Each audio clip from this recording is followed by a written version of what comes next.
Fonctionner avec cette grâce. Pourquoi? Parce que cette grâce est disponible. Alléluia. Aujourd'hui encore, nous sommes sous la grâce. Et bon nombre de chrétiens ne veulent pas faire d'efforts parce qu'ils disent que nous sommes sous la grâce. Mais vous savez que la grâce est quelque chose d'immérité. Et la grâce est disponible pour tout le monde. Mais ce que tu dois chercher avec Dieu, ce n'est pas seulement la grâce, mais c'est la faveur. La grâce est même accordée aux païens. Parce que la Bible dit que quand il pleut chez le bon, mais il pleut aussi chez le mauvais. La grâce est accordée même à ceux qui ne confessent pas Dieu. Mais la faveur n'est pas de gratuit. Vous savez, tout le monde peut profiter de la grâce de Dieu, mais tout le monde ne peut pas profiter de la faveur.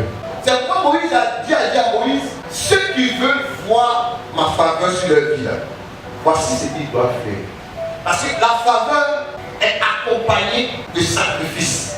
Si vous voulez, la faveur est précédée d'un grand sacrifice. Quel est le sacrifice que tu as exécuté pour pouvoir obtenir la faveur de Dieu? Quel est le sacrifice que tu as eu à exécuter dans ta vie de tous les jours pour pouvoir profiter de la faveur de Dieu? Là où tu es, dans ton environnement, tu profites de la grâce de Dieu. Mais cette grâce-là ne t'amène pas à surpasser tes limites. Cette grâce-là te maintient dans une position. Mais moi, je veux que tu obtiennes la faveur de Dieu. Parce que la faveur de Dieu te fera dépasser tes limites. La faveur de Dieu te fera entrer là où tu n'es jamais entré.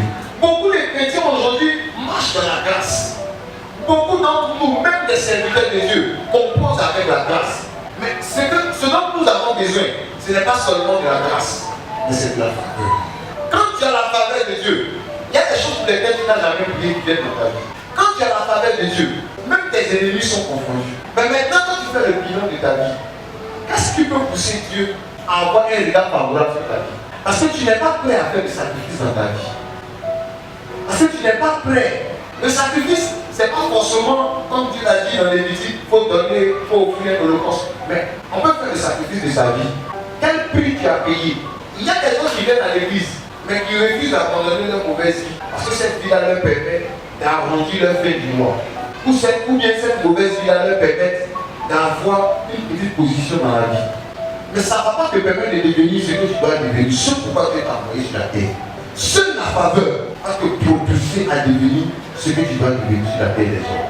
C'est pourquoi tout chrétien, tout bon chrétien est appelé à faire un sacrifice. Et un grand sacrifice dans sa vie. Il y a des choses que Dieu t'a demandé d'abandonner, mais que tu n'as pas encore laissé. Nous sommes dans une nouvelle année, dans une nouvelle saison. Dieu veut que tu laisses tomber certaines choses. Mais tu refuses de les abandonner. Mais quand même, tu veux la faveur de Dieu. Tu veux que Dieu se souvienne du corps. Je voudrais, en tant qu'enfant de Dieu, nous puissions être ensemble faire un sacrifice, le sacrifice de notre vie. Il faut savoir faire le sacrifice. À un moment donné de ta vie, tu dis ça suffit. Je me range. Je vais me conformer aux pensées divines, à ce que Dieu veut pour moi. Parce que toi-même, tu sais ce qui est bon pour toi. Là où tu es, tu sais ce qui te détruit. Mais tu n'es pas prêt à abandonner. Tu n'es pas prêt à faire ce sacrifice. Souvent, il y a des personnes qui sont dans un travail. Ils connaissent leurs faiblesses. Il y a des gens qui sont dans un ministère. Ils connaissent leurs faiblesses. Mais ils ne sont pas prêts à faire le sacrifice de l'abandon. Dieu attend de toi un sacrifice afin qu'il passe à une autre étape. C'est la faveur dans ta vie. Parce que tu as bénéficié de la grâce de Dieu et cette grâce t'a donné de voir des signes. Cette grâce t'a donné de rendre des témoignages. Mais aujourd'hui, Dieu veut que tu rendes des témoignages encore plus grands, encore plus excellents dans ta vie. Combien d'entre nous aujourd'hui donnent la priorité à Dieu? Vous voyez, on ne donne pas la priorité à Dieu. C'est pourquoi la faveur de Dieu ne se manifeste pas dans notre vie. Abraham a donné la priorité à Dieu dans sa vie. Dieu a dit, désormais, tu seras mon ami. Regardez ce monsieur qui a un seul enfant. Après presque 100 ans, sa femme a presque 90 ans. Dieu dit, vous allez avoir un seul enfant. Lui-même, il ne croit pas. Sa femme ne croit pas. Mais après, ils ont un enfant. Et le seul enfant là, Dieu s'élève et Dieu lui dit, donne-le-moi en sacrifice. Et Abraham s'élève le matin, il dit à sa femme, moi et le petit homme, on va adorer Dieu. Il devait dire à sa femme, matin bonheur là, je vais égorger le seul enfant que nous avons. Mais s'il dit ça à maman Sarah, il est foutu. Donc Abraham même trouve un prétexte pour pouvoir obéir à la voix de Dieu? Pensez-vous que Dieu vous laissera aller au-delà de vos efforts et puis vous abandonner? Pensez-vous être en sorte que Dieu va un jour laisser son crédit sur lui? Apprendre à poser des actes dans la maison de Dieu.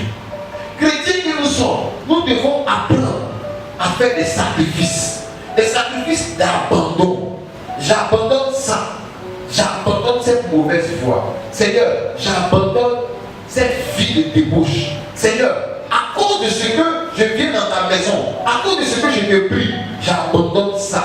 Seigneur, à cause de ce que maintenant je confesse ton nom, j'abandonne l'adultère. Seigneur, à cause de ce que je marche maintenant dans tes voies, j'abandonne tes calomnies, j'abandonne la méchanceté, j'abandonne le maraboutage. Écoutez, comment est-ce que des gens peuvent venir à l'église et puis après aller consulter marabout? Comment est-ce que des gens peuvent prier et puis après voir ce que marabout dit? Je me pose la question de savoir si ces personnes qui posent ces actes-là, est-ce qu'eux-mêmes ils voient ces choses dans les réaliser?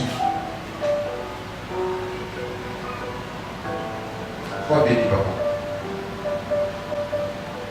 L'abandon.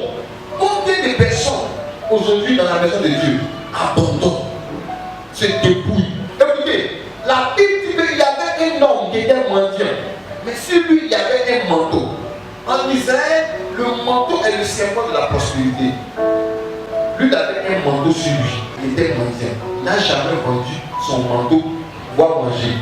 Tu ne trouves pas ça bizarre? Lui, il a conservé son manteau dans la mendicité. Pourquoi? Parce qu'on l'appelait Bartimée. En Israël, on dit Bar, c'est comme si le gourou. C'est Bi, c'est fils de. Donc, il s'appelle Bartimée, fils de Timée. Donc, si on connaît Timée, c'est que Timée n'est pas n'importe quelle personne en Israël. Vous savez, un pauvre, on va faire lui. Mais si on connaît Timée, c'est que Timée a régné dans la région. C'est un homme prospère. Son nom est resté. Et c'est pourquoi il a un manteau. Et c'est vraiment il a cédé ce manteau à son fils, qui après est devenu misérable, est devenu mendiant. Mais il n'a jamais abandonné son manteau. Mais le jour où il a croisé Christ, la première chose qu'il a fait, il a fait quoi? La Bible dit qu'il a jeté son manteau et il est parti vers le Seigneur Jésus-Christ de Nazareth. Il y a des choses qui te coûtent cher, il y a des choses qui te tiennent à cœur, mais tu n'arrives pas à laisser parce que tu ne veux pas faire des sacrifices dans ta vie. Il est temps que tu poses des actes. Si tu veux obtenir la faveur de Dieu,